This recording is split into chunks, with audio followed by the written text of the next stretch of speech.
Graça e paz, boa noite a todos. É uma alegria e um privilégio, né, que nós temos de celebrar esse Deus. E o profeta Isaías, no capítulo 64, versículo 4, ele diz assim: porque desde o começo do mundo, nenhum ouvido ouviu e nenhum olho viu um Deus semelhante a ti, que trabalha em favor daqueles que nele esperam.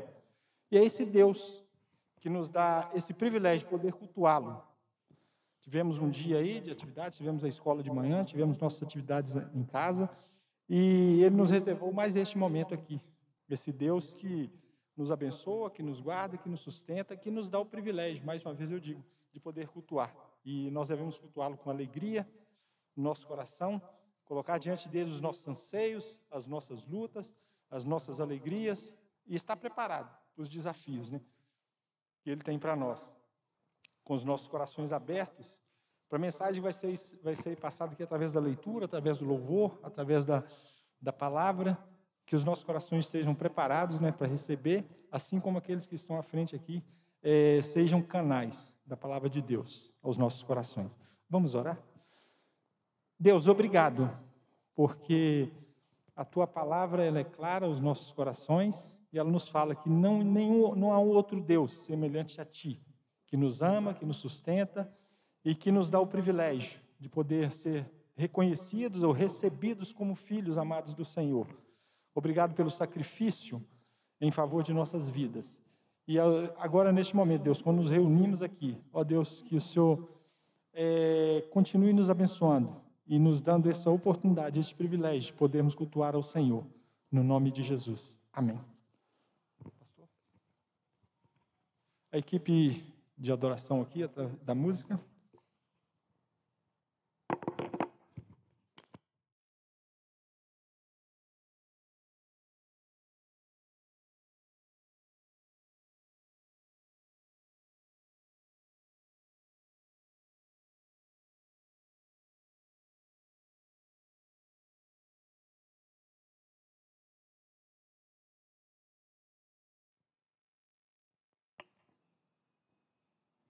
Boa noite, meus irmãos. Continuando, a fala que o pastor Márcio trouxe para nós, o momento de adoração, de louvor, também é um momento que Deus fala conosco. E também é um momento que nós ouvimos a voz e que nós também podemos falar com Ele. Nós vamos iniciar esse momento com o cântico Me Derramar. E ele começa da seguinte forma: eis-me aqui outra vez, diante de Ti abro o meu coração. E que esse realmente seja o nosso desejo nessa noite, que a gente possa abrir o nosso coração para que Deus possa falar conosco, começando agora, enquanto a gente entoa essas canções, e durante todo esse tempo, que nós possamos ter os ouvidos atentos para o que Deus tem para nos dizer essa noite. Eu te convido a ficar de pé, se você puder, se você quiser, para a gente iniciar o nosso momento de adoração. Aleluia.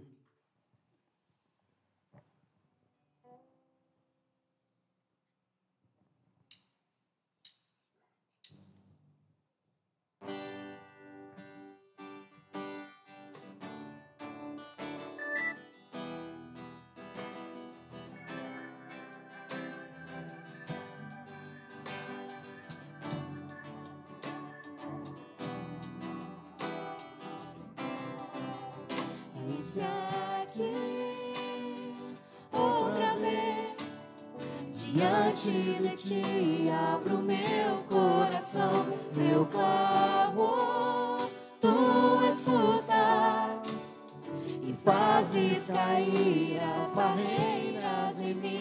És fiel, Senhor, e dizes palavras de amor e esperança sem fim. Ao sentir o Teu toque, por Tua bondade libertas meu ser. No calor deste lugar eu venho me derramar, dizer que Te amo, me derramar, dizer Te preciso, me derramar, dizer que sou grato, me derramar, dizer que és formoso.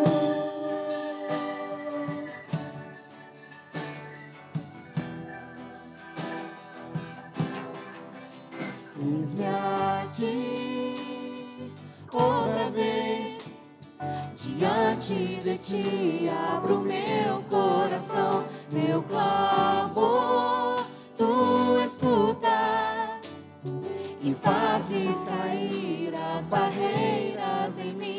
És fiel, Senhor, e dizes palavras de amor e esperança sem fim.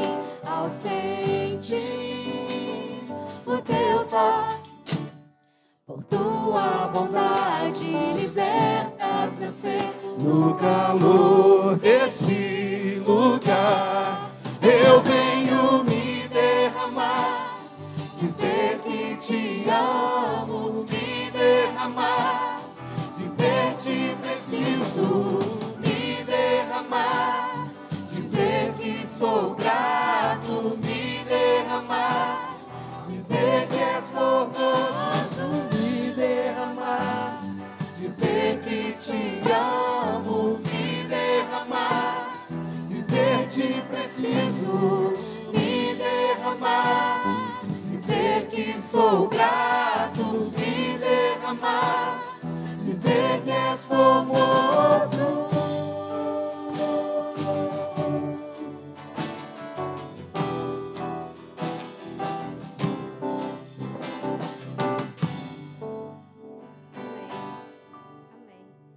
Irmãos, a próxima música, ela se chama Quebrantado, e ela é um convite de Jesus para que nós possamos, assim como ele morreu na cruz, que a gente olhe para a cruz e a gente é convidado a ir para a cruz com Jesus, a morrer com ele e assim como também renascer com ele. Então que a gente possa ouvir esse convite de Deus e possa realmente pegar a nossa cruz e segui-lo.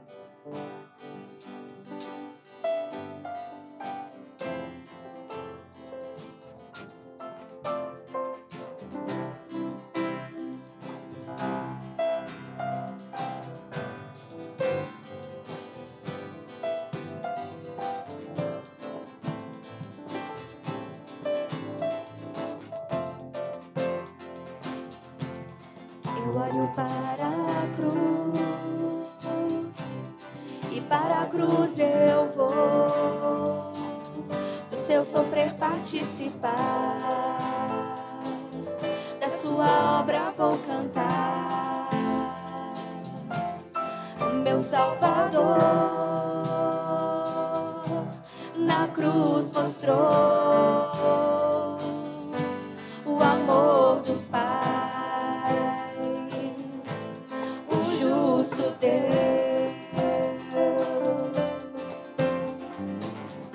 Pela cruz me chamou, gentilmente me atraiu e eu, sem palavras, me aproximo, quebrantado por seu amor.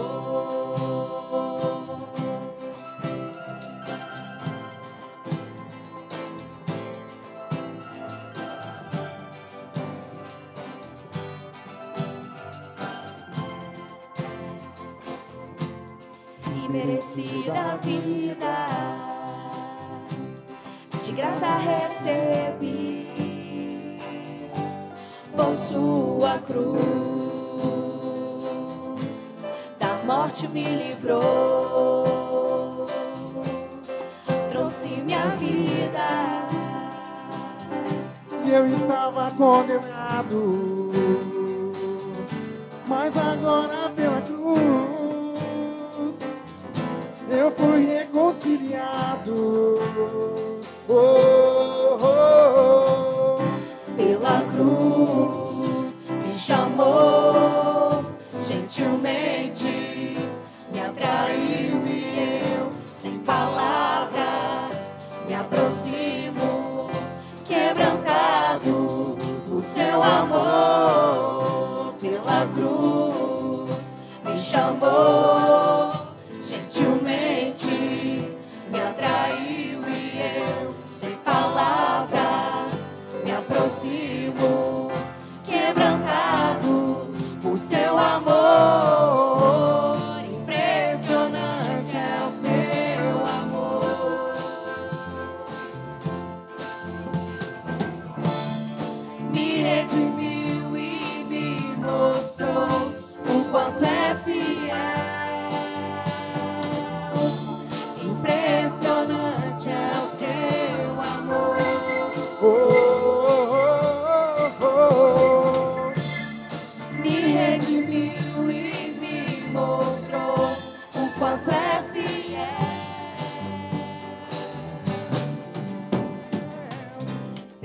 cruz me chamou gentilmente, me atraiu e eu, sem palavras, me aproximo, quebrantado o seu amor.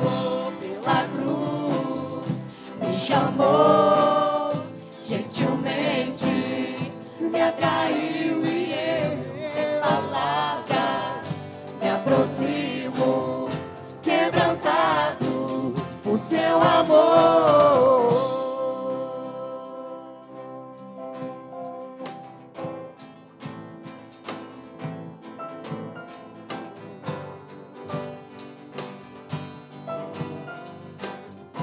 Quebrantado por seu amor.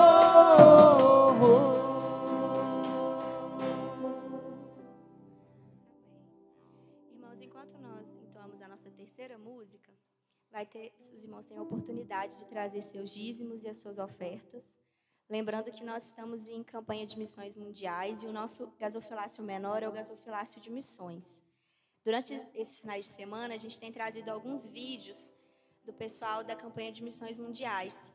E a gente vai trazer mais um vídeo para vocês verem antes da gente entoar a próxima música. Então, se vocês quiserem ficar sentados, depois vocês se levantam novamente, nós vamos cantar nossa terceira música e vocês têm a oportunidade de vir à frente, com muita alegria, trazer o dízimo e as ofertas.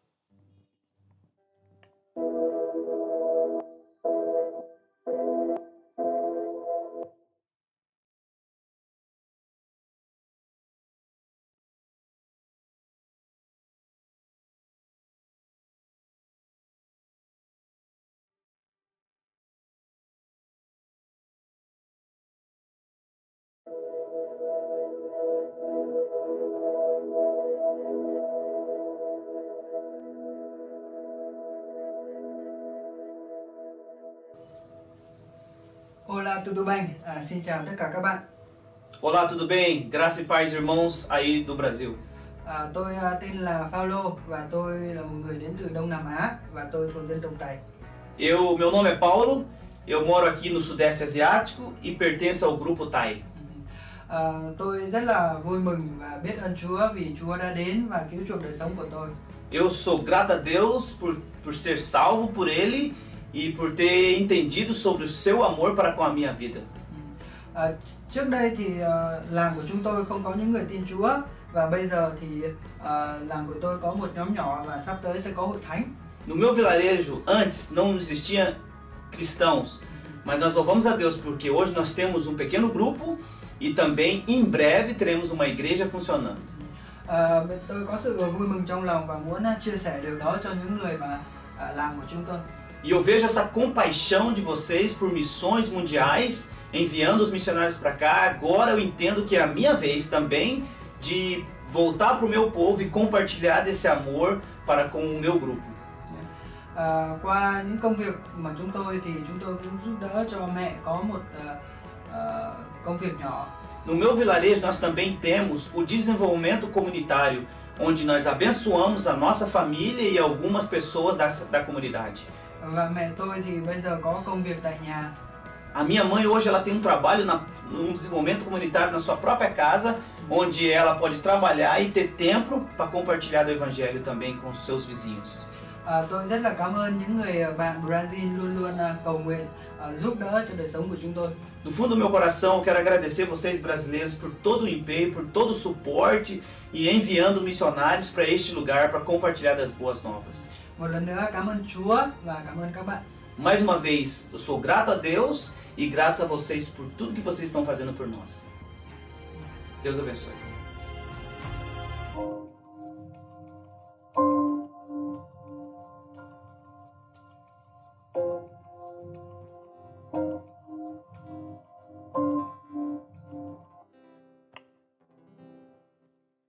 Irmãos, então, que puderem, quiserem se colocar de pé novamente, enquanto nós entoamos então a música Teu Santo Nome, que declara que ainda virá um tempo em que todos os joelhos se dobrará ao nosso Deus, você tem a oportunidade de trazer seus dízimos e as suas ofertas.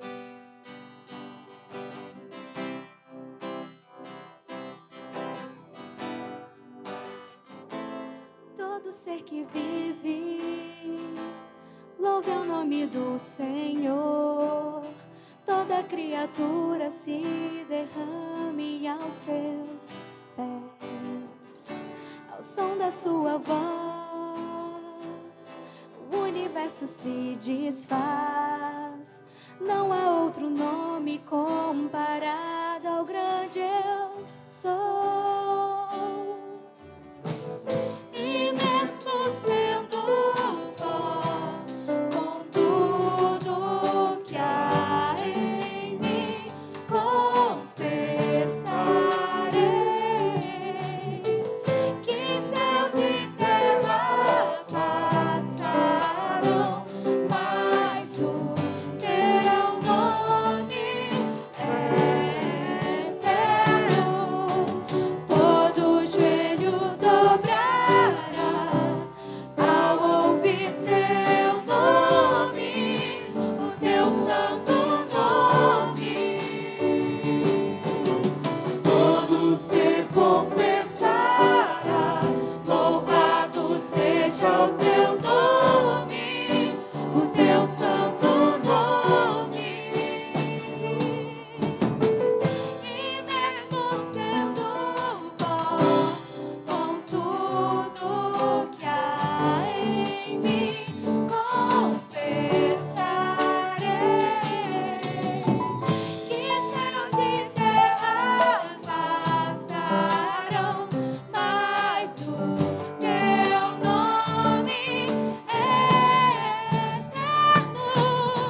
Todo joelho dobrará ao ouvir teu nome, o teu santo nome. Todo ser confessará, louvado seja o teu nome, o teu santo nome.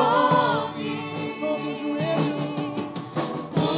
joelho dobrará ao ouvir teu nome, o teu santo nome. Todo ser confessará, louvado seja o teu nome, o teu santo nome. Todo joelho dobrará ao ouvir teu nome, o teu santo nome. Todo ser confessará, louvado seja o teu nome, o teu santo nome.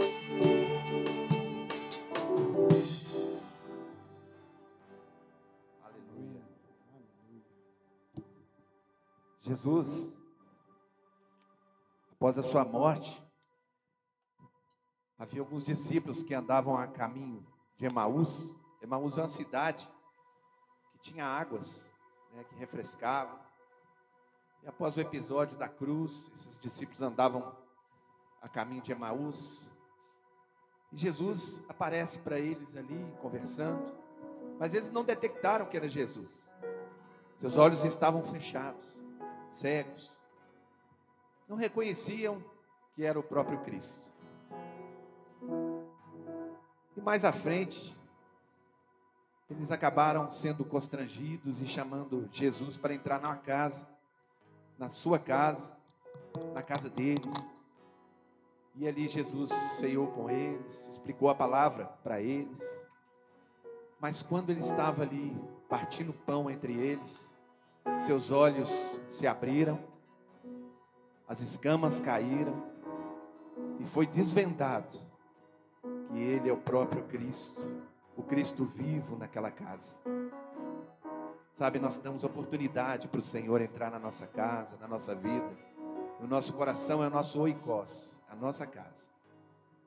E essa música, ela fala muito disso. Para você preparar esse trono de louvor no seu coração, essa casa, para que Cristo possa entrar.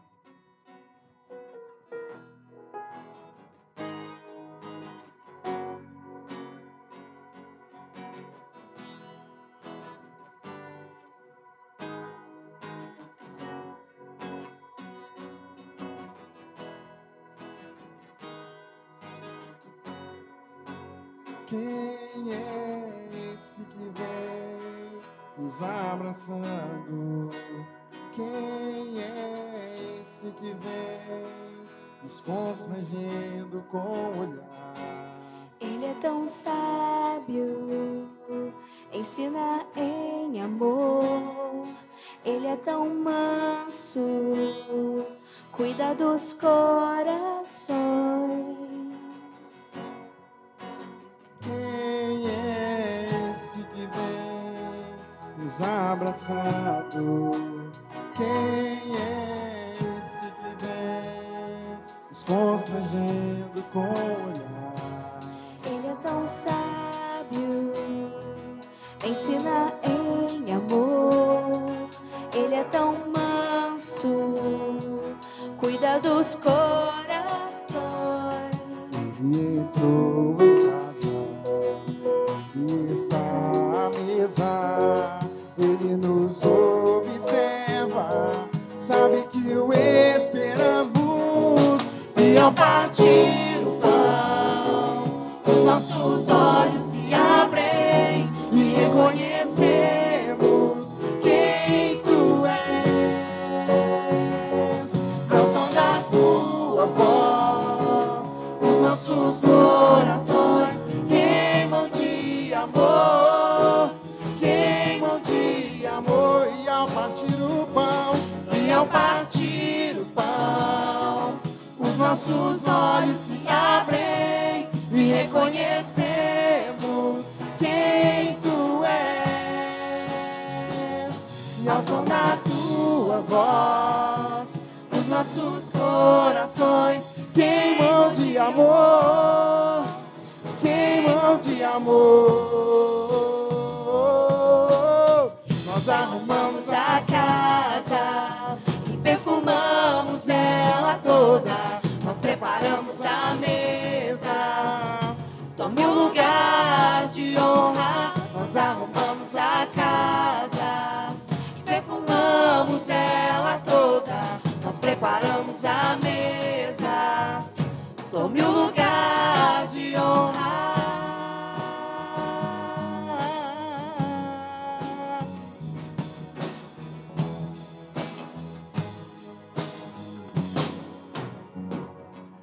Ele entrou em casa, ele está à mesa, ele nos observa, sabe que o esperamos. E ao partir o pão, os nossos olhos se abrem e reconhecemos quem tu és. E ao som da tua voz, os nossos corações queimam de amor, queimam de amor. E ao partir o pão, os nossos olhos se abrem e reconhecemos quem tu és. E ao som da tua voz, os nossos corações queimam de amor, queimam de amor. Nós arrumamos a casa e perfumamos ela toda. Nós preparamos a mesa, tome um lugar de honra. Nós arrumamos a casa e perfumamos ela toda. Nós preparamos a mesa, tome um lugar de honra. Tome um lugar de honra. Tome um lugar de honra.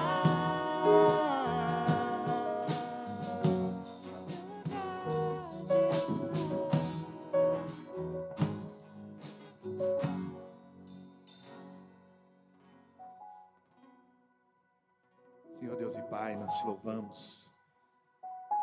Entregamos esse louvor ao Senhor, Pai. Que vem do nosso coração, da nossa mente, do nosso ser.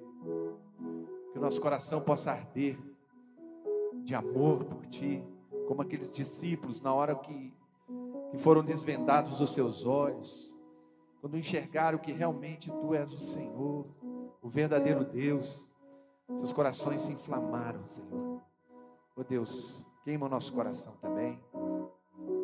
Oh Deus, nos mostra o Teu querer. Cada vez mais Te agradecemos e Te louvamos. Em nome de Jesus. Amém e amém.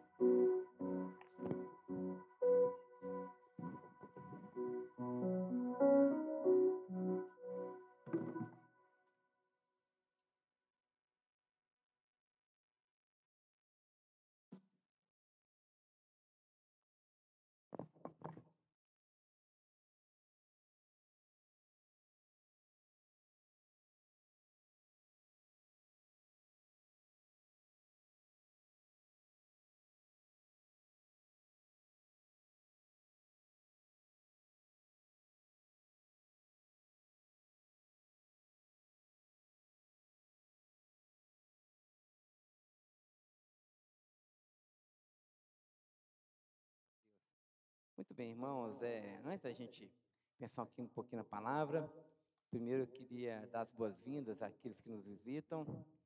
Eu estou vendo ali a Luciana, cadê eu ver a Luciana aí, a Luciana? Ô Luciana, que coisa boa te ver, viu? Manda um abraço lá para o Reginaldo para mim, viu? Deus te abençoe. Abençoe também o Lucas, né? Manda um abraço para o Lucas, Luciana. Estão vendo um casal aqui que está nos visitando também. O Mateus e a Tamires. Camila, Mateus e Camila. E tem um pequenininho ali, é isso? Mateus e Camila, sejam bem-vindos, viu? Deus abençoe muito vocês. Muito bem, muito bem. Irmãos, abra comigo sua Bíblia. Nós vamos orar. Queria ler um texto de Mateus, capítulo 11, verso 28. Texto muito conhecido. Na verdade, é um convite de Jesus que diz assim: vinde a mim, todos que estão cansados e sobrecarregados, e eu vos aliviarei. Tomem sobre vós o meu jugo e aprendam de mim, porque eu sou manso e humilde de coração, porque o meu jugo é suave e o meu fardo é leve. Muito bem, Jesus, quando falou, fez esse discurso, ele estava contrapondo a sua religião com a religião dos fariseus. Os fariseus oprimiam o povo com uma carga religiosa enorme, opressora e pesada.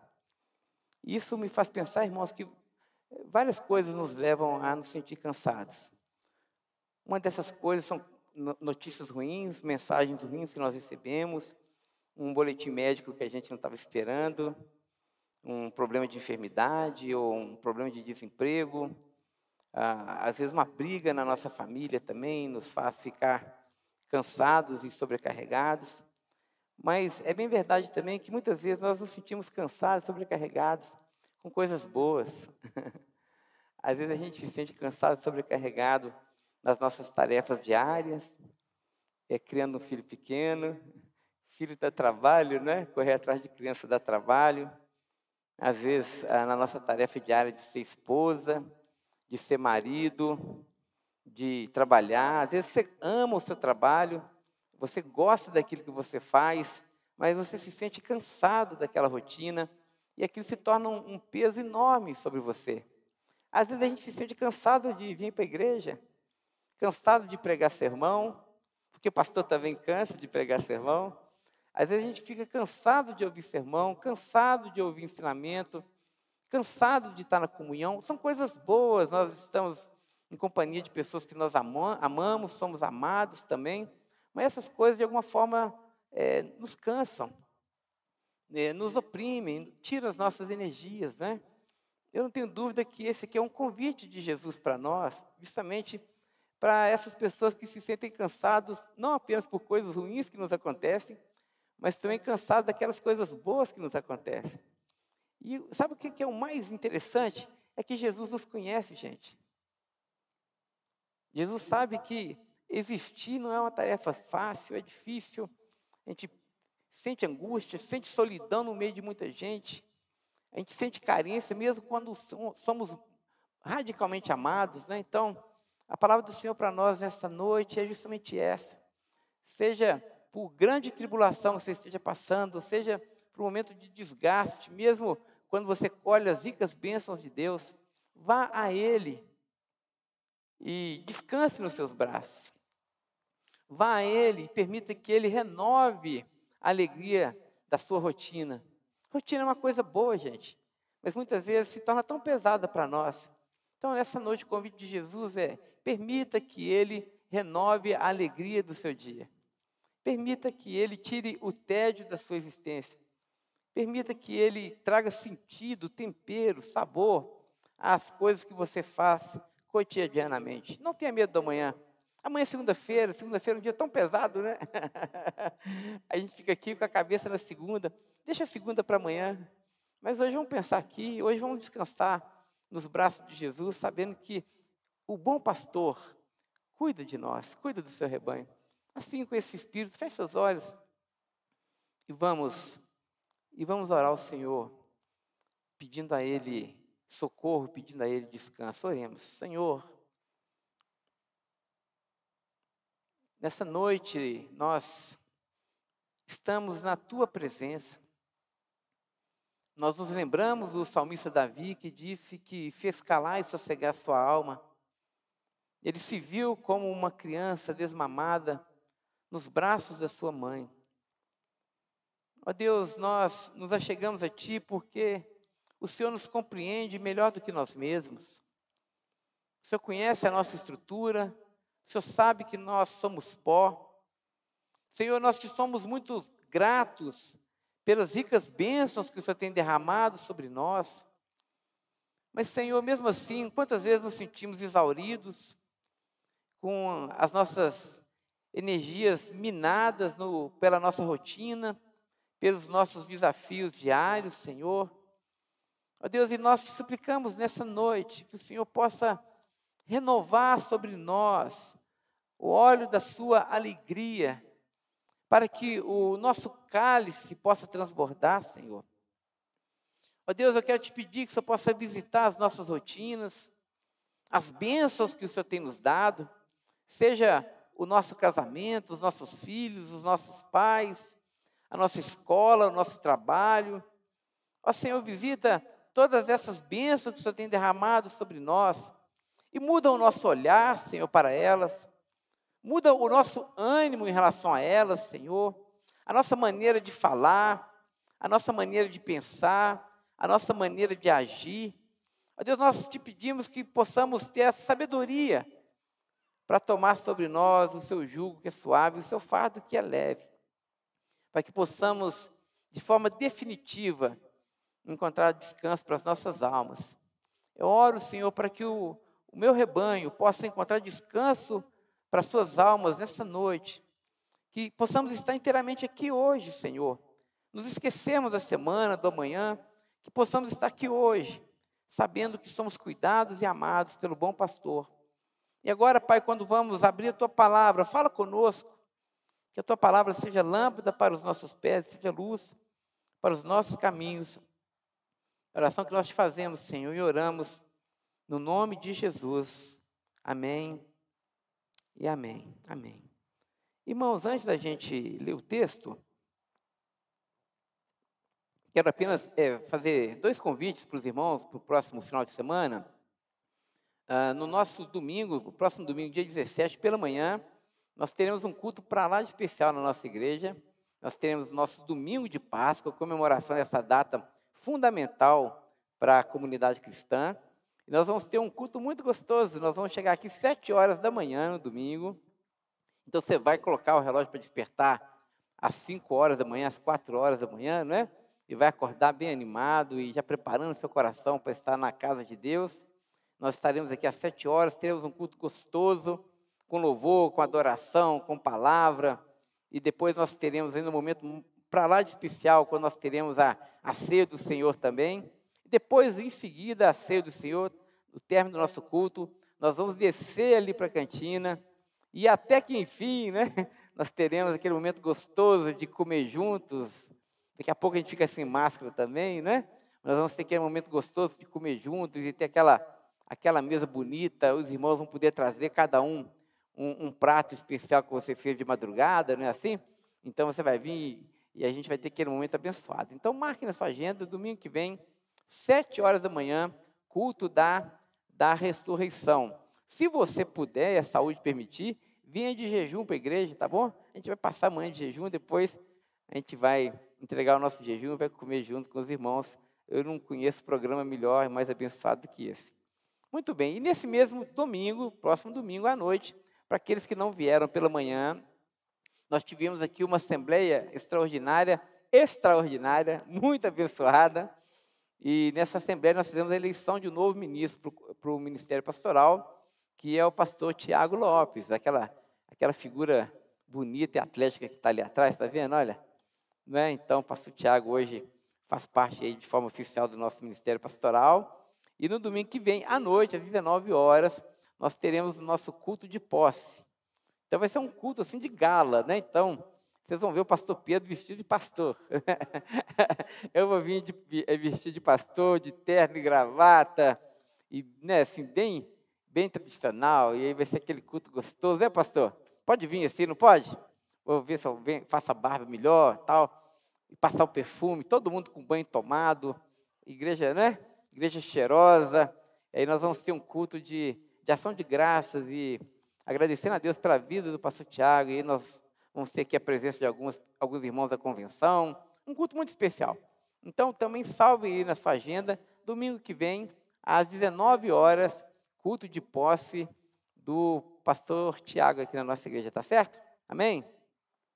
Amém, meus irmãos? Amém, amém. Graças a Deus por isso. Muito bem, agora de verdade, abra comigo sua Bíblia. Nós vamos abrir e vamos, na verdade, fazer uma revisitação no texto que nós já nos debruçamos sobre ele, que é a carta do apóstolo Paulo a Tito.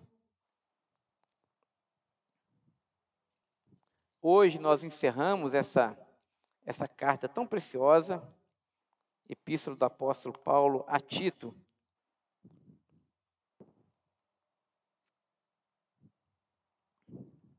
Nós estamos refletindo sobre igreja sustentável.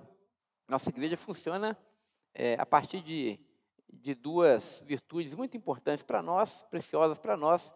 Uma é o Ragu, que é a hospitalidade, amor, generosidade e unidade.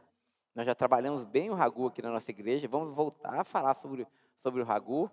E a outra, que nós agora estamos lançando as bases, é a nossa igreja sustentável, com todas aquelas virtudes que estão elencadas ali naquele banner que os irmãos já também devem ter lido e decorado, né? Então, tente decorar aquelas virtudes ali.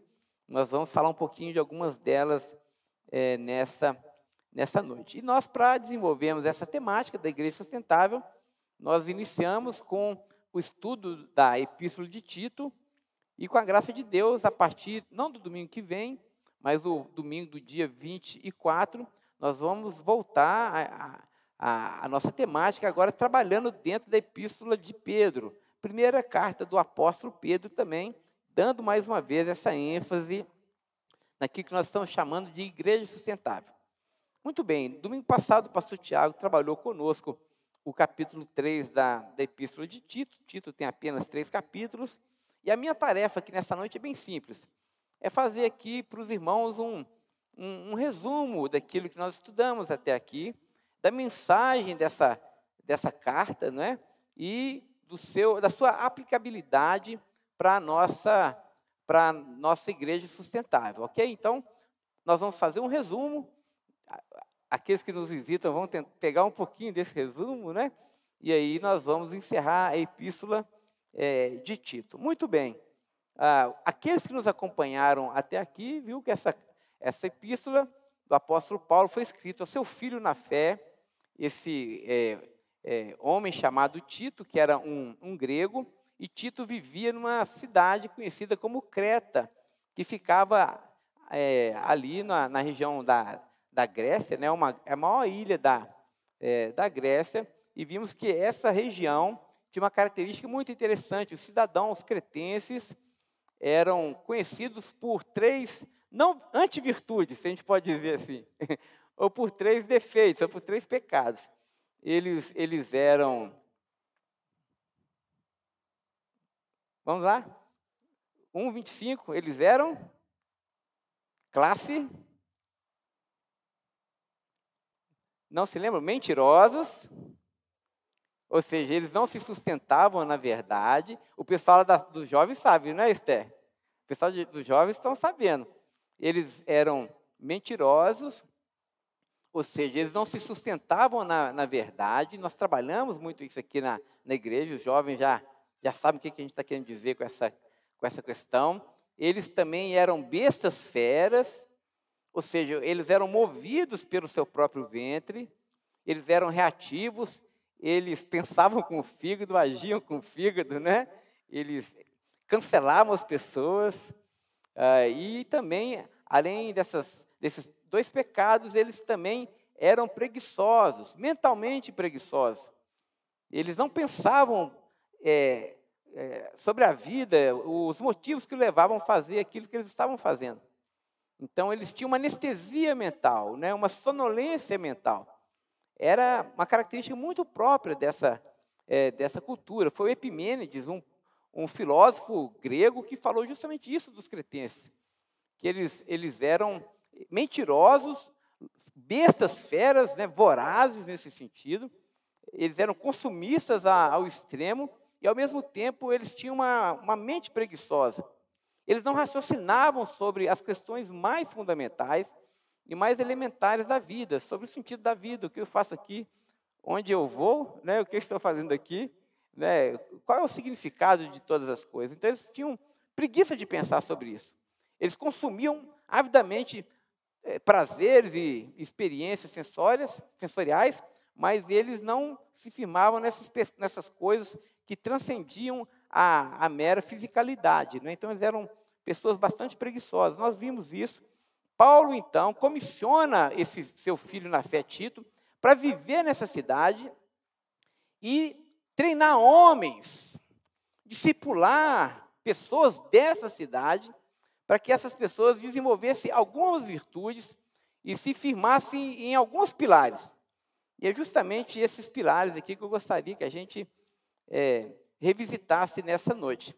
O primeiro pilar que o apóstolo Paulo dá ênfase, talvez seja o ponto central, a espinha dorsal aqui da epístola de Tito, é o capítulo 2, verso 1, quando Paulo fala para Tito que Tito precisava ensinar a sã doutrina. Ele precisava investir um tempo de ensino com os seus discípulos para que eles aprendessem a sã doutrina, que é um dos nossos pontos ali principais, né? E o que é sã doutrina? Quando nós falamos de sã doutrina, irmãos, nós não falamos de doutrina morta. Nós não estamos falando aqui de um compêndio grosso, né? De tanta coisa que a gente pode fazer, que a gente não pode fazer. O manual da conduta cristã, onde você visita lá e quer saber se aquilo é positivo ou negativo, se deve ser feito ou não deve ser feito. Absolutamente. Quando nós falamos de sã doutrina, quando a palavra de Deus fala sobre sã doutrina, ela fala justamente isso, que há uma verdade de Deus. Que esse mundo funciona a partir de uma verdade de Deus. E o que nós precisamos fazer? Nós precisamos conhecer essa verdade de Deus. E mais do que isso, precisamos nos conformar a ela. Ou seja, existe um Criador para esse mundo. E Deus criou esse mundo com leis. A sua palavra, portanto, é essa lâmpada que nos mostra como nós devemos viver nesse mundo. Aquela pergunta clássica do apóstolo Paulo: e agora, como nós vamos viver, né? Como nós vamos existir nesse mundo? Então, a sã doutrina justamente é esse equipamento que os cristãos têm para saber viver com sabedoria nesse mundo, né? Viver a sã doutrina significa, sobretudo, presta atenção, isso é importante, permitir que a Bíblia consiga nos ler. É muito interessante porque nós, batistas, sempre ensinamos aos nossos membros que os membros precisam ler a Bíblia. E isso é uma verdade absoluta. Nós precisamos conhecer a Bíblia. Mas a sã doutrina é muito mais do que apenas nós conhecermos a Bíblia. É necessário que a Bíblia também nos conheça. É necessário permitir que o texto bíblico revele quem nós somos. Não é justamente isso que o rei Davi expressou quando ele escreveu o Salmo 139? Não era esse desejo do rei Davi, quando ele disse, Senhor, sonda-me, né? E sonda-me, ó Deus, e me conhece, né? Prova e conhece os meus pensamentos, vê se há em mim algum caminho mau e guia-me pelo caminho eterno. O que Davi estava pedindo a Deus? Estava pedindo justamente isso, que Deus pudesse lê-lo, que Deus pudesse sondá-lo, que a sua palavra pudesse escrutinar o nosso interior, as nossas entranhas e revelar quem nós somos, gente. Então, quando nós somos impactados pela sã doutrina, o que a sã doutrina faz é revelar a nossa identidade.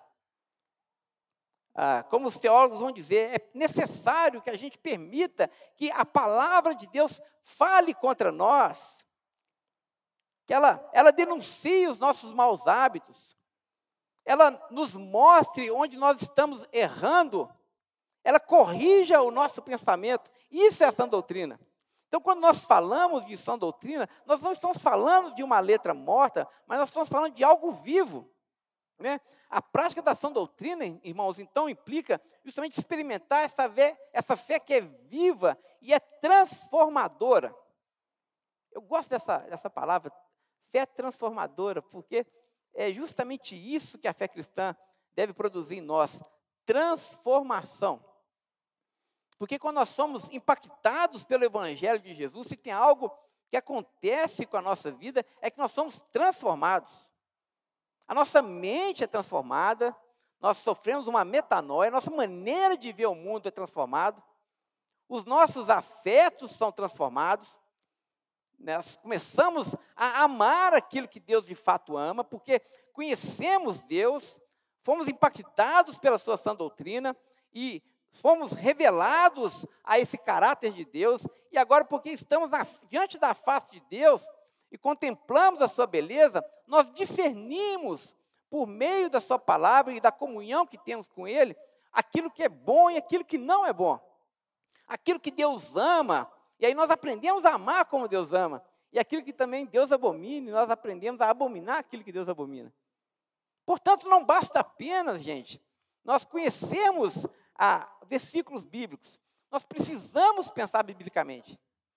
Nós precisamos ter uma conduta bíblica, isso que é sã doutrina, experimentar essa fé que é viva e é transformadora, e que necessariamente produz impacto decisivo na nossa igreja, e nós estamos falando aqui do nosso testemunho, produz impacto decisivo na nossa família e na nossa sociedade. O pastor Tiago falou na semana passada, e com muita propriedade, que a mensagem do apóstolo Paulo aqui em Tito era dividida justamente nesses 3 pontos principais, né? A preocupação que o apóstolo Paulo tinha com a nossa vida na igreja, né, com o nosso caráter sendo forjado na igreja, com a nossa vida na nossa família, e a forma como nós lidamos com a nossa vida doméstica e também com a nossa vida social, não é isso? Na polis, não é assim, pastor Tiago? Então, o Evangelho de Jesus, a sã doutrina, ela permeia todas essas áreas da nossa vida, ela influencia todas essas áreas da nossa vida, e ela produz um impacto decisivo nessas áreas. Portanto, olha só, gente, não existe uma fé cristã departamentalizada.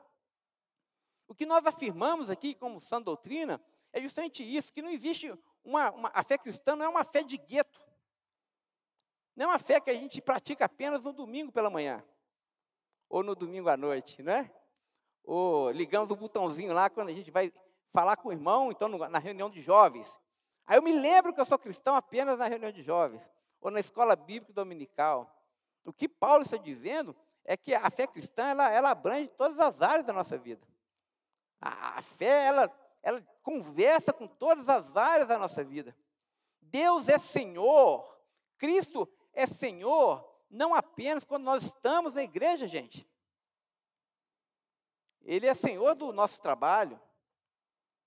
Ele é Senhor quando nós estamos no nosso leito matrimonial, quando nós estamos à roda da mesa dos nossos filhos. Ele é Senhor quando nós estamos gastando o nosso salário. Ele é Senhor quando nós estamos no supermercado. Ele é Senhor quando nós estamos tomando um café gostoso com broa lá no Cafenice, ou então lá no Mercado Central. Ele é Senhor quando nós estamos fazendo as coisas mínimas. É por isso que o Paulo vai dizer lá em 1 Coríntios 10, 31, quer vocês comam, quer vocês bebam, façam tudo para a glória de Deus. Então, viver essa doutrina, para usar uma expressão aqui do Lutero, é viver corandeu. Os irmãos se lembram dessa expressão? O pastor Tiago já falou sobre ela, nós já falamos, né? Ou seja, é viver diante da face de Deus.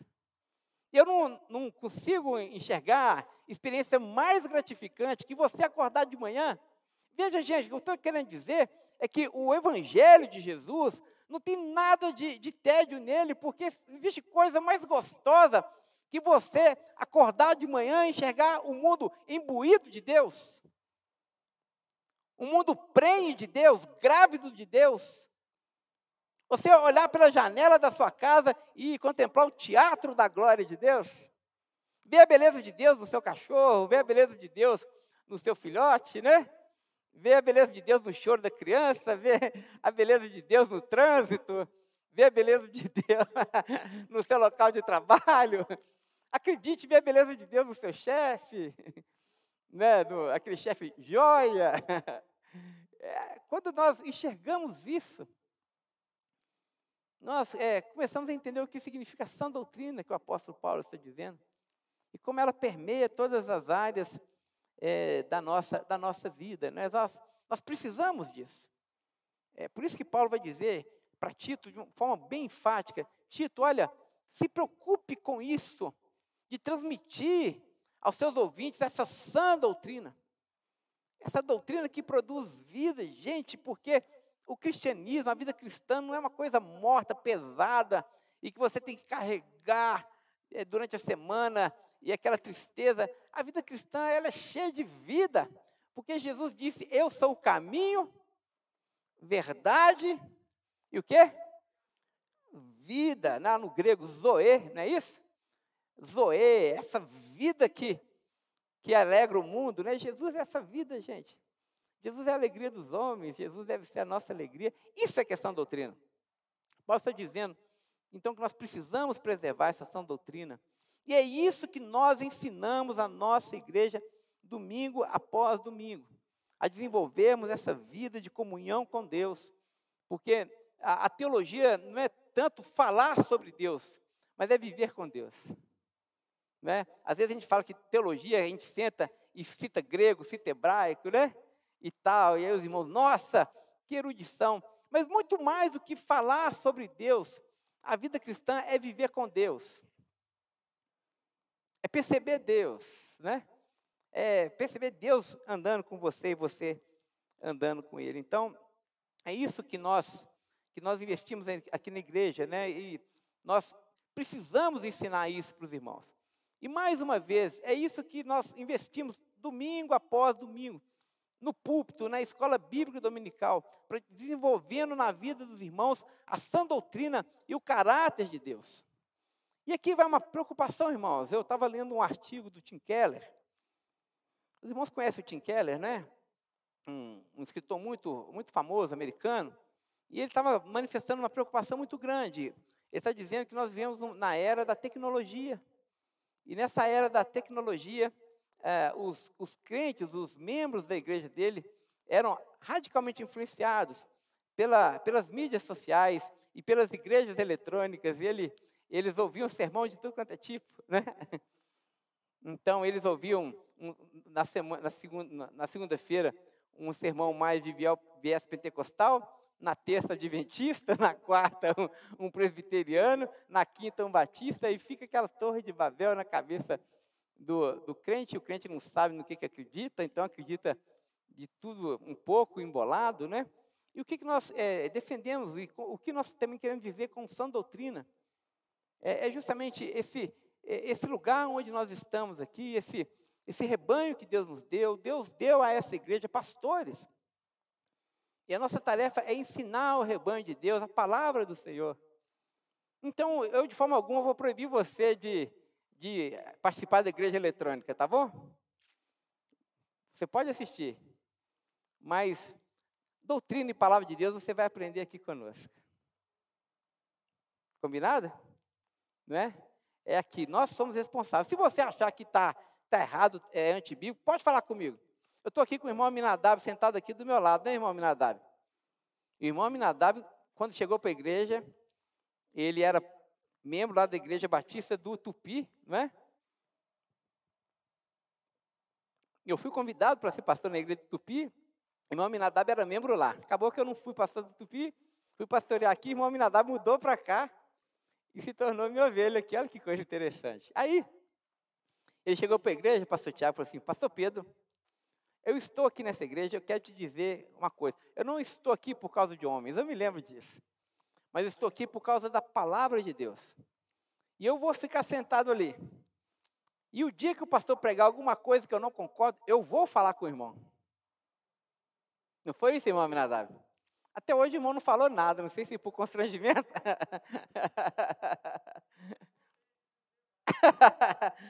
Pois é, eu também espero, irmão. Mas o irmão terá toda a liberdade para fazer isso. Porque, irmãos, nós não somos donos da verdade, mas nós zelamos pela verdade. Nós zelamos pela palavra de Deus. Nós zelamos pela vida dos irmãos. Então, nós queremos desenvolver aqui na Betel, e Deus tem nos dado agora o pastor Tiago, como mestre da palavra, como alguém que conhece a palavra de Deus também, para justamente nós trazermos a essa igreja uma maturidade, um ensino sólido das Escrituras. Então, a nossa escola bíblica dominical, para a glória de Deus, né? Tanto essa classe como a classe dos pequenos, olha, tem sido tão bem povoada, tão cheia, né? Porque os irmãos têm entendido isso. Os irmãos têm sido alimentados aqui na nossa igreja. Então, forme essa teologia conosco. E pode discutir, pode discordar, pode falar que não entendeu, né? Nós estamos assim lá nos jovens, né? A Damaris, a Isa está aqui, a Esther está ali, a gente fala um tanto de coisa. Espaço para isso nós temos. Mas é aqui nesse lugar que o ensino acontece. É um dos pilares ali da nossa igreja sustentável. Ensino. Irmãos, nós levamos a palavra de Deus muito a sério aqui na igreja. Porque nós entendemos que é a palavra de Deus que será a lâmpada para os nossos pés e a luz para os nossos caminhos. Então, venha estudar a Bíblia conosco, né? Então, o ensino acontece justamente aqui, no rebanho de Deus. E nós aqui aprendemos não apenas com os pastores, mas aprendemos uns com os outros também. Quando nós estamos aqui e abrimos espaço para aprendermos aqui, nós também nos tornamos agentes desse ensino, dessa transformação. Então, a igreja do Senhor Jesus é o lugar onde nós aprendemos e onde nós ensinamos também. Muito bem, e como nós aprendemos? Como o ensino acontece? O que é necessário para formar em nós essa sã doutrina? O que Paulo recomendou a Tito? É muito interessante, irmãos. Mais uma vez, nós precisamos desenvolver em nós uma mente cristã. E também uma postura mental altamente guiada pela palavra de Deus. E eu diria que convertida pela palavra de Deus. E aqui eu queria fazer uma citação de um puritano chamado John Owen. Alguém já ouviu falar do John Owen? John Owen, ao lado de Calvino, foi considerado um dos grandes, e ao lado de Jonathan Edwards, um dos grandes teólogos ali da nosso tempo, né? Calvino 1500 alguma coisa, John Owen 1800 alguma coisinha, né? Mas muito próximos ali. John Owen escreveu uma coisa muito interessante, ele falou sobre o espírito que nós temos que ter quando nós estamos diante da palavra de Deus, da sã doutrina. Ele disse assim: apenas uma sujeição humilde de espírito e consciência da autoridade de Deus pode manter alguém a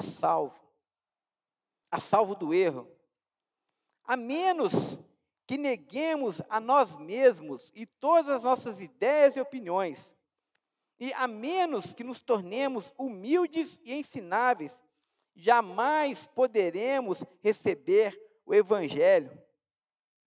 Deus promete ensinar aos humildes e aos mansos. Isso é muito interessante, porque se nós queremos de fato entender a vontade de Deus para nós precisamos nos aproximar de Deus com a mente aberta. para citar aqui um teólogo muito conhecido, Santo Anselmo, vai dizer assim: Senhor, eu creio para agora entender. Ou seja, nós precisamos nos converter ao senhorio de Cristo. Nós precisamos reafirmar nossa confiança na palavra de Deus, crendo que a palavra de Deus é a verdade para nós. E com essa mentalidade humilde, aproximarmos de Deus e nos desfazermos das nossas opiniões, das nossas convicções, dos nossos pressupostos, muitas vezes contaminados, né? E colocarmos todos eles diante de Deus. Porque, meus irmãos, o que conta na verdade, no frigir dos ovos, não é aquilo que eu acho sobre esse mundo, mas é aquilo que Deus diz sobre esse mundo. Não é a forma como eu acho que eu devo usar o meu corpo, mas é a forma como Deus diz que eu devo usar o meu corpo. Não é a forma como eu acho que devo tratar minha esposa e meu marido e os meus filhos, mas é a forma que Deus diz como eu devo tratar minha esposa, tratar o meu marido e cuidar dos meus filhos. Portanto, quando nós nos aproximamos da palavra de Deus, é isso que nós queremos dizer como igreja sustentável, esse coração ensinável, nós precisamos ser humildes para aprender de Deus. Porque se nós queremos ser homens e mulheres de fato, é necessário que primeiramente nós sejamos de Deus. É justamente isso que a Nancy DeMoss, que é a autora lá do livro que as meninas estão estudando lá embaixo, ela diz, né? O que o Evangelho faz conosco? O Evangelho nos devolve a nossa verdadeira humanidade. Nós precisamos crer no Evangelho. Porque você só pode ser mulher de verdade se você for de Deus. Porque a única mulher inteira, verdadeira, é a mulher que é de Deus. O único homem verdadeiro é aquele homem que, além de homem, ele é de Deus. Porque é Deus que vai dizer para a mulher acerca da sua verdadeira feminilidade, e é Deus que vai dizer para o homem acerca da sua verdadeira masculinidade. Então nós precisamos buscar na palavra de Deus aquilo que nós somos, a nossa identidade. Portanto, a nossa identidade não pode ser dita pelas pessoas aí fora, gente. Eu não posso olhar no espelho e achar, eu sou assim. Deus, o Senhor e o nosso Criador, é que deve dizer quem eu sou. Eu gosto muito de uma música do Palavra Antiga que fala justamente isso. Ele diz assim: tu sabes quem eu sou. Já ouviram essa música? Tu sabes quem eu sou. Eu amo essa música porque é justamente isso. O único que sabe quem nós somos é Deus. O único que nos conhece, como Davi orou, nos sonda por dentro e por fora, é Deus, gente. Então nós precisamos ir ao Senhor com esse coração humilde e nos assentarmos diante dele e falar: Senhor, quem eu sou? O Senhor que me conhece tão bem, quem eu sou? O Bonhoeffer tem um texto que ele diz assim: Senhor, quem sou eu? As pessoas olham para mim e me veem uma pessoa segura, uma pessoa forte, uma pessoa que anda com o rosto ereto. Mas, Senhor, ao mesmo tempo eu olho para mim, eu me sinto frágil, eu me sinto vazio, eu me sinto solitário. Ele vai dizer: Senhor, qual desses homens eu sou? O forte? O destemido? O corajoso? Ou o frágil? E aquele que fica como criança perdida pelo caminho. Aí no final ele vai dizer uma coisa tão linda: Senhor, não importa, de um jeito ou de outro, o mais importante para mim é que tu sabes quem eu sou. Então que nós possamos, com um coração humilde, ir ao Senhor. Foi isso que Paulo desenvolveu aqui com o seu filho na fé Tito, para que ele ensinasse aos homens, para que os homens pudessem ter esse coração ensinável. Irmãos, precisamos aprender de Deus, precisamos crer na palavra de Deus, precisamos ser corrigidos, ensinados por essa palavra. Muito bem. Outro ponto importante aqui do apóstolo Paulo, seu conselho ao seu filho Tito, é acerca do testemunho. E nós temos percebido de uma forma muito clara, já pregamos aqui várias vezes, que nós vivemos em um mundo chamado de pós-modernidade. E qual que é a marca da pós-modernidade, gente? É a superficialidade. A superficialidade é a marca do nosso tempo. Nós vivemos uma sociedade altamente imagética, da imagem, da fotografia, né? da capa do Facebook, dos posts de Facebook, onde a gente fala alguma coisa que nós não somos. Né? Assim, porque não importa o que você é, importa o que você pareça. Né? Então, a gente vive nesse mundo da superficialidade. Os relacionamentos são assim, superficiais. Nós não temos aquele relacionamento para valer, é tudo líquido, é tudo efêmero, né? É tudo escorregadio, é tudo fluido demais. Nós vivemos um mundo assim, nós percebemos isso. Mas olha só que paradoxo interessante, gente. Ao mesmo tempo que a gente vive num mundo assim, esse mundo da imagem, dos hologramas, dos relacionamentos superficiais, ao mesmo tempo esse mundo está cansado disso. As pessoas estão cansadas dessa superficialidade. Elas estão cansadas de discursos, gente. Elas desconfiam dos discursos. E desconfiam, inclusive, do discurso da igreja.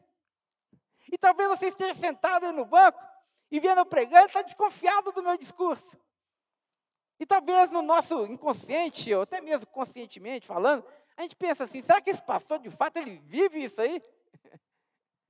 Ou será que isso é mais um discurso? É mais uma performance gospel? Será que crê de verdade? Será que é assim mesmo? A gente tem isso dentro da gente, não é? A vida bate na gente, a gente apanha de todo mundo, e a gente começa a desconfiar das pessoas.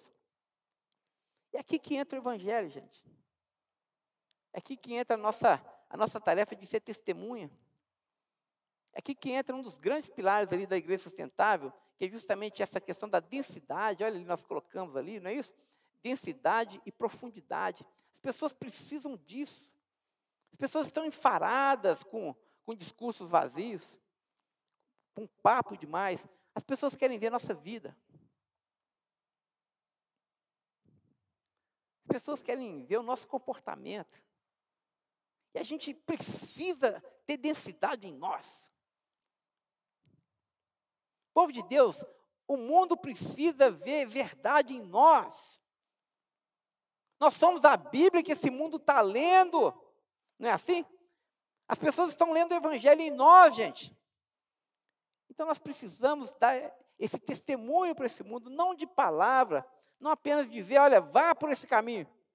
Mas as pessoas precisam ver que nós estamos indo por esse caminho. Não basta apenas dizer, Deus ama você.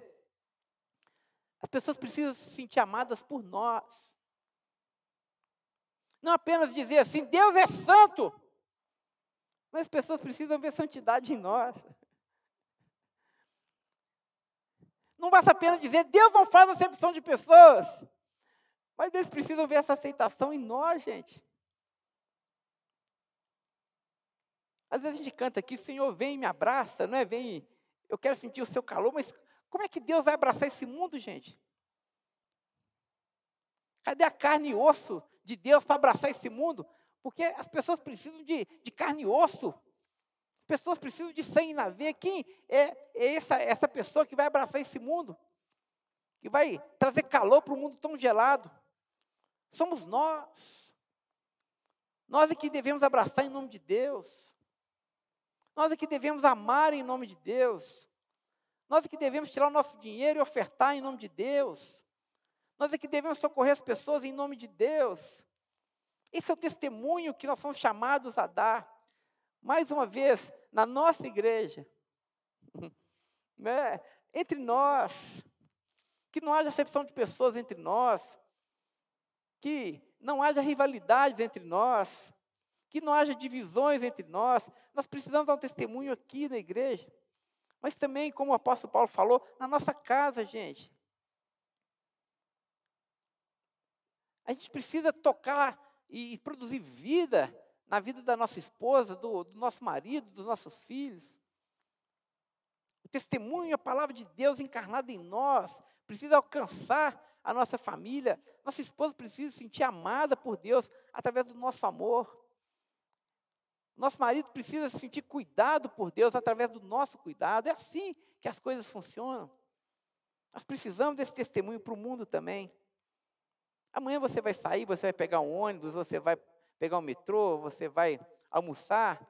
Que a gente precisa, que a gente leve esse amor de Deus, esse abraço de Deus para o mundo que está tão carente, né? É assim que nós pregamos o Evangelho. O Evangelho não se prega mais com o microfone na Praça 7. Antigamente pregava, não era nível, eu já fiz muito isso. A gente ia para a Praça 7 com a cara e a coragem, montava lá os negócios. Você já fez isso, senhor? Já fez isso, pastor Levi? E ali você montava aquela caixa de som, e aí abria a garganta e pregava, e quem quer aceitar Jesus? E as pessoas vinham, se convertiam, a gente levava para a igreja. A gente só fazia isso também. Mas agora, a gente evangeliza com relacionamento, gente. Não basta apenas pregar e levar para a igreja. Você precisa abraçar e amar.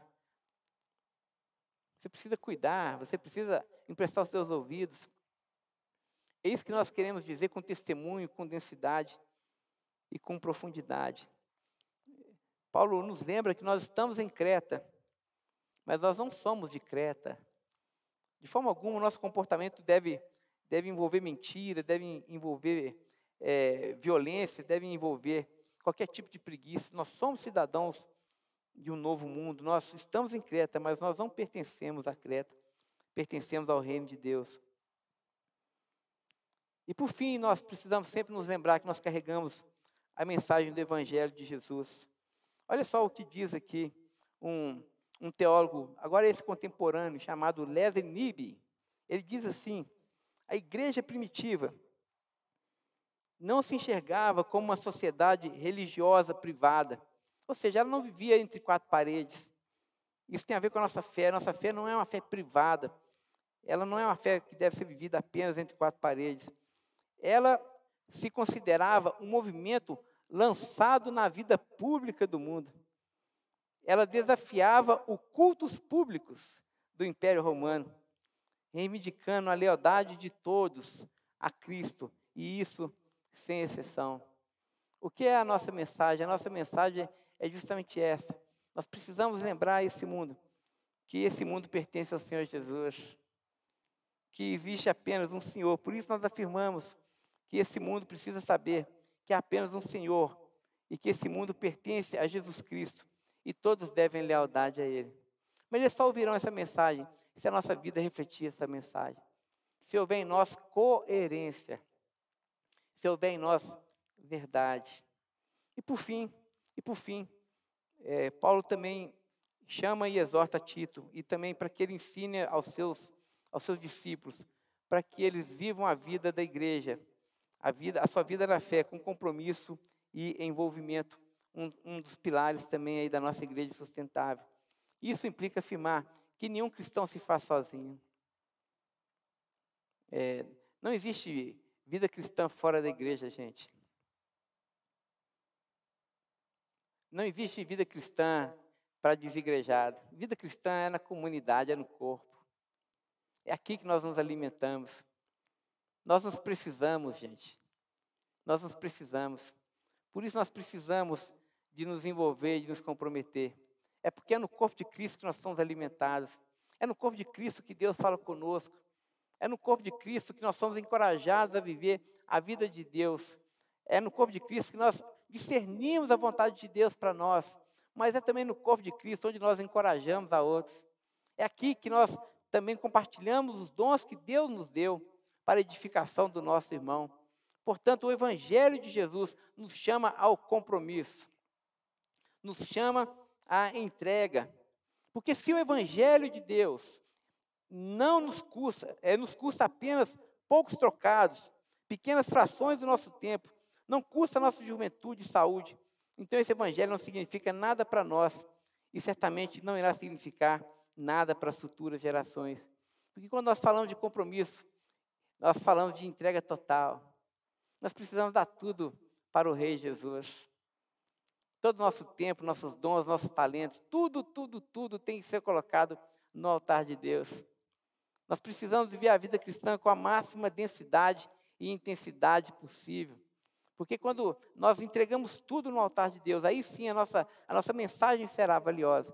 Mas se nós entregamos apenas parte, se nós também desaceleramos a nossa vida cristã e somos mesquinhos na nossa entrega, damos a Deus apenas aquilo que nos sobra, seja a nossa oferta, seja o nosso tempo, seja o nosso envolvimento, a nossa mensagem não terá a riqueza e o peso que o Evangelho de Cristo merece. E mais, de forma alguma nós iremos impactar as futuras gerações. E se tem algo que nós nos importamos aqui na igreja, é com as futuras gerações. É deixar algo para as pessoas que estão vindo depois de nós, gente.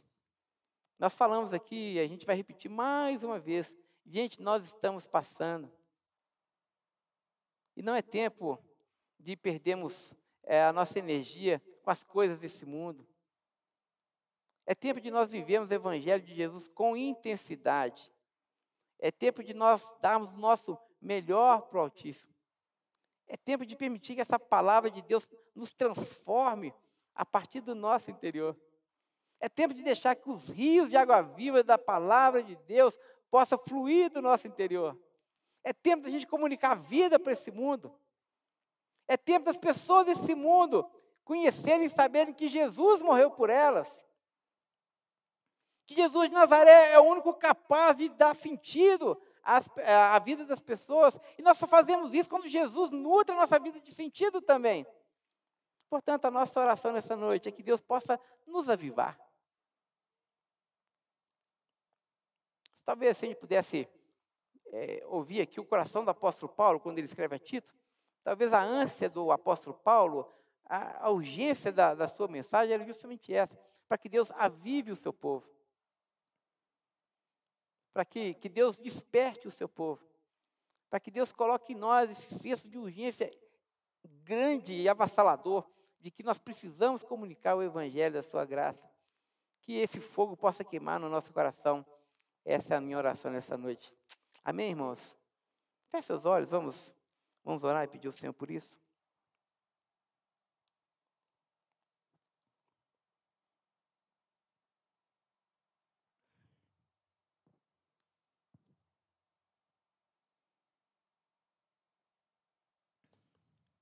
Vamos pedir ao Senhor para que Ele nos ajude a compreender a sua vontade para nós, para que possamos viver a sã doutrina, para que possamos refletir na nossa vida os ensinamentos da palavra de Deus. Vamos pedir ao Senhor um coração humilde e sedento por ser ensinado por Ele. Que Deus guarde o nosso coração de todo orgulho, que as nossas opiniões, as nossas ideias não tenham um peso maior do que a palavra de Deus nas nossas decisões. Vamos pedir ao Senhor para que Ele possa realmente nos dar um testemunho vivo e verdadeiro, denso e profundo acerca do seu Evangelho. Que não sejamos superficiais, irmãos. Que nosso cristianismo não seja superficial. Que possamos amar de verdade as pessoas.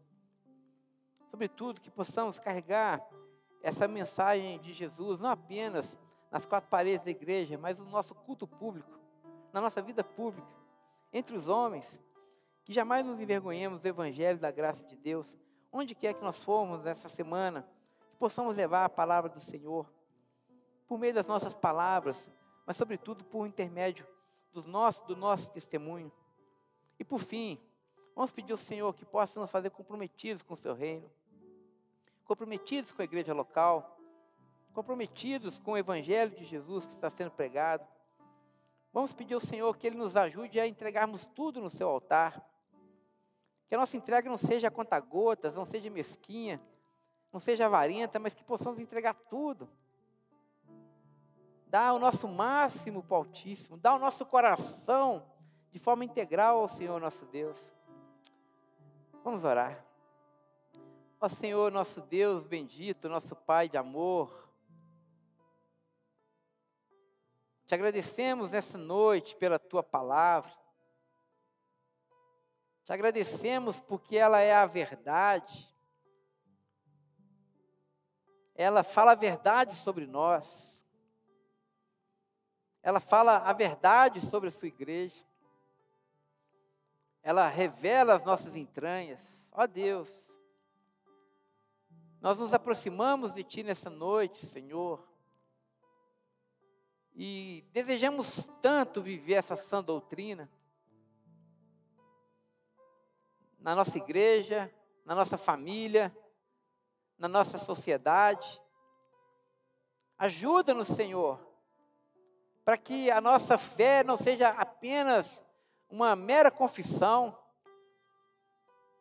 não seja apenas apenas uma confissão de algumas doutrinas que aprendemos, mas que a nossa vida seja essa doutrina viva, Senhor. Seja essa fé viva e transformadora, para que o Evangelho do Senhor seja de tal forma poderoso em nós, ao ponto de transformar a nossa casa, transformar a nossa igreja, transformar a nossa vizinhança, Senhor. Ó Deus, no nome de Jesus, que possamos testemunhar do Evangelho do Senhor com a nossa vida. Em nome de Jesus, livra-nos, Senhor, de toda superficialidade.